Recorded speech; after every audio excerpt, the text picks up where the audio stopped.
and welcome to another video on Eczema Phoenix, where we learn how to transform the way we live with eczema. Today is my 6th video in a series of 7 on how to Sherlock your skin, and today we are investigating the connection of the emotions on eczema, how to think about it and how to track it in a way where you can start to see the connection between different experiences, how they make you feel, and how they show up in your skin.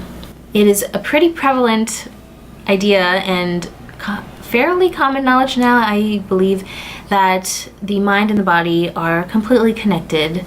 The disconnection of them in the form of letting go of ancient folklore, storytelling, and perception of emotions and what they mean when they express themselves in our bodies as imbalance or even as enhancers, as strengthening experiences, to favor scientific analysis and dissection of purely physiological functions. It's kind of sad because it takes away the power that we have, which is in our minds and our brains, which is connected to every freaking organ in our body, including the skin. So it is important to start to keep track, as you are learning more about your eczema, how it is affected by various factors in your life, and really technically everything could be a factor. The purposes of this video, I will say that in my experience, it is very consistent that the experience of stress, anger, sadness, grieving always leads to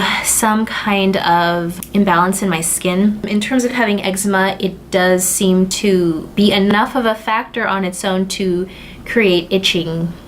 And sometimes stress alone will make me scratch. And there are other people I've spoken to on Instagram and other social media platforms where this is a real experience, where they know there's nothing else going on that would cause it, and that the main factor, or the only factor, is stress for some people. Well, that affects them so much that it reaches the blood level, which I dubbed the level 3, the deepest level of rashes you can get, in my first video, which you can go here to check out, or I'll leave a link in the description below as well. But it's a real thing, and if I have to ground the experience of emotions as a very real factor in illness and something that has a real physical effect on triggers, and that can be a trigger for eczema. Well, as I've mentioned in other videos several times, because realizing this information just was like a mind blower for me and really made me take my emotions a lot more seriously, which is,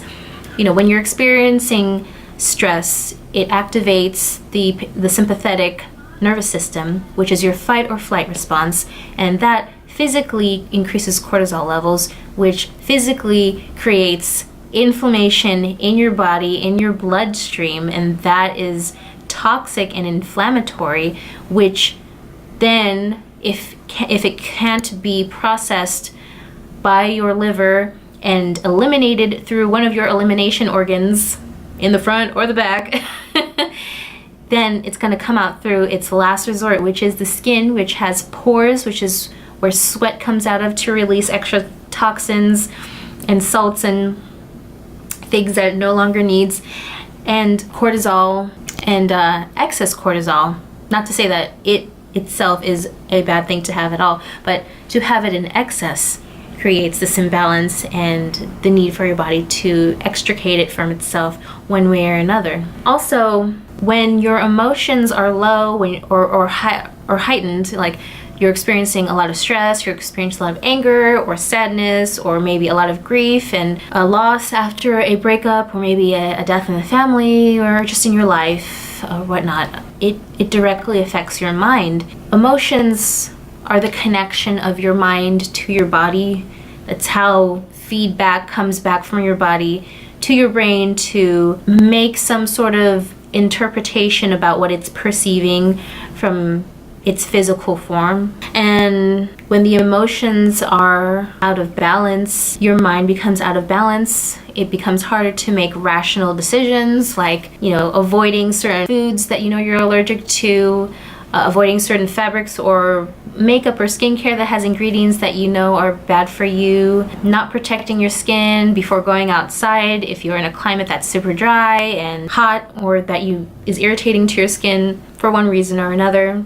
And so the emotions can derail common sense and logic. When you're going through those experiences, it is also a signal to do everything you possibly can to take care of yourself and to do as much as you can to care for yourself, because I don't want the message here to be to not have any feelings, go numb, and ignore or press things, because that's not really getting rid of the problem.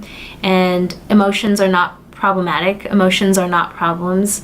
They're feedback. They're feedback from your life experience. And if you're getting feedback that you're going through an emotional time, or you're going through a time that is affecting your life to the point of you experiencing imbalance in one emotion or the other, then it's saying it's time to take a step back and rest, and make sure to seek a support system if you have access to that, whether it's in your physical life or in your digital life. It's saying now is not the time to do anything very strenuous or that requires a lot of concentration.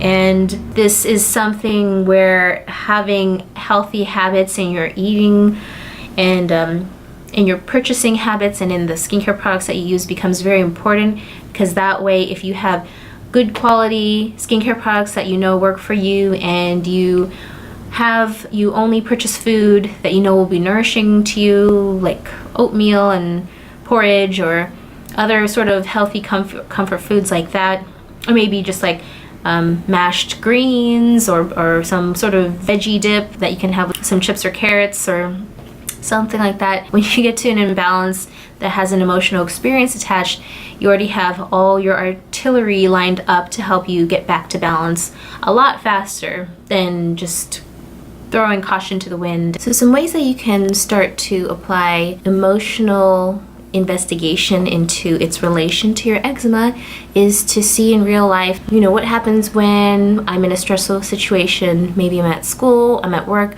I'm about to do a presentation, I'm under a deadline. Do I notice that my skin gets worse or better during those times? To really try to see it clearly without any preconceived notions or assumptions, judgments, or meaning. Just observe the patterns of your skin when you are feeling strong emotions one way or the other. Or notice if you're having a good time and enjoying yourself, does your skin seem to be doing better or worse? Does it do better or worse when you're one-on-one with people, or when you're in a group of people in a group setting? Are there social pressures that you're feeling? Is there insecurity about your appearance or attractiveness to other people that might be triggering an itch when you think about those things? I know that those have been factors in my life where stress and a lot of work and a lot of personal pressure have definitely aggravated stress levels, as well as skin rash levels, and getting lost in my daydreams, going to the beach, socializing with friends, whether it's in a large social gathering or one-on-one, definitely makes me feel a lot better, kind of distracts me from the itch, or I just don't feel it. And in my life, I know that being in my head a lot and worrying about all the stuff that I want to achieve, because I'm a very ambitious person and a natural workhorse, though I'm working on that. I'm working on work-life balance. Definitely makes my rashes worse when I give in to just the craziness, or not the craziness, the busyness that I create in my life, but I know that I can also break down and uncreate, and that I can transform what seems like carrying the world on my shoulders into just smaller bites that I can spread out when I really think about what's really, really urgent and what can actually wait. So that's something to consider, and a book that's been very helpful for me to do that in my work life so that it doesn't affect my stress levels and my emotions is The One Thing. That book is amazing for just really focusing on what truly matters, time management, appropriate scheduling, and just really honing in on what what work is really of value to do at any given time. I'll put a link to it in the description below if you'd like to check it out. It's a quick read, short and sweet, get to the point, yet is very deep and insightful, and I think that can be a great stress reliever to figure out great, efficient ways to manage your time in a way that allows you to do the work that really matters to you and that's meaningful. So there's another aspect of emotions in relation to eczema and something that you can do about it.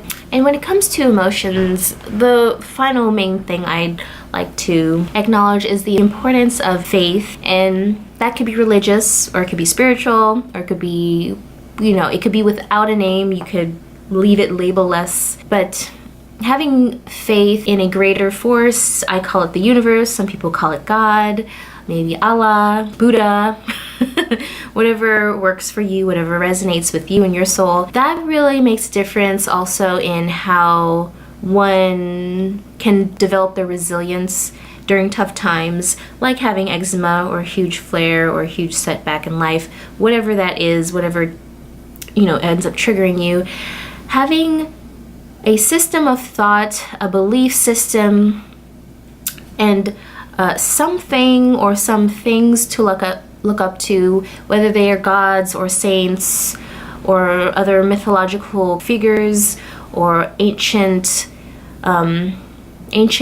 figures that are in your particular culture's belief system, as entities that provide guidance, comfort, protection, direction, different traditions and rituals that you do around dealing with tough times, and how you interpret them, and then how then you respond to them to make life better and to reinforce yourself, your strength and your faith, your belief in life is really important to have. It doesn't have to be in a church or a temple or any sort of really formal setting. I would even say make it up. Make up your own gods and goddesses and universal entities that help you feel strong. Maybe you'll look to superheroes for guidance and inspiration, like Captain America or Iron Man or Wonder Woman or Xena, and just figures like that. Just something to inspire resilience and to kind of call upon that energy and that character's or entity's essence into you, to just have that to go to and to remember when you're feeling down, because that can help raise you back up. The quality and the integrity of your spirit is so important in relation to your emotions, because they can help balance them out, and they can create a greater, more expansive and philosophical view on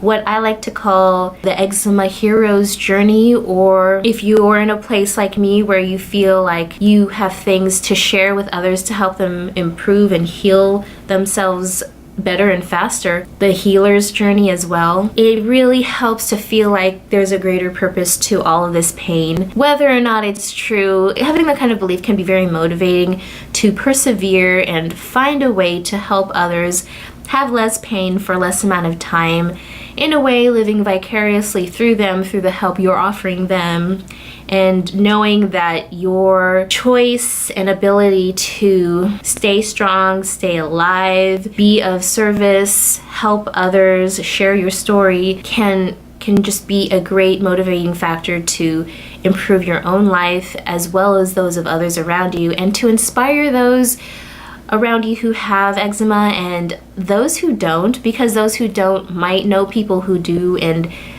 they might be parents or very close loved ones who just want to love and help people with eczema, but they don't know how to because they don't have it, and they only know so much and can only connect so, and are kind of restricted in how much they can really connect and relate to the experience of the person they care about who has eczema, who just wants to feel heard and understood. Know that if you get to a place where you feel like you are able to share your story and actually have some tips that work for you that you're willing to share with others to help them improve their lives, that it really makes a difference. It all adds up, and there's somebody out there listening.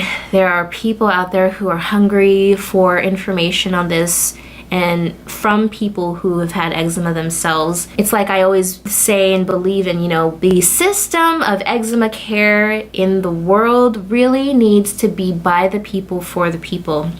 It needs to be a system created by people with eczema, with real life experience, chronic experience, acute experience. It's all helpful. They need this system to be created by people who've lived through it to help other people who are living through it still. Know that emotions are legit. They can be connected to a greater, more spiritual, philosophical view. It's just a part of your hero's journey or healer's journey to go through this trial and find lessons and methods of living with it that can be better for yourself and those in the future. So I hope that this has been enlightening for you. I hope that you will remain connected to your emotions and experiences with your body. There's no need to feel guilty for having this because we didn't mean to have it. Everyone has their vice that they're born in life that they just have to figure their way out of some way or another. And resilience, perseverance, and consistency are always rewarded. Never give up. You are still a good person for having eczema.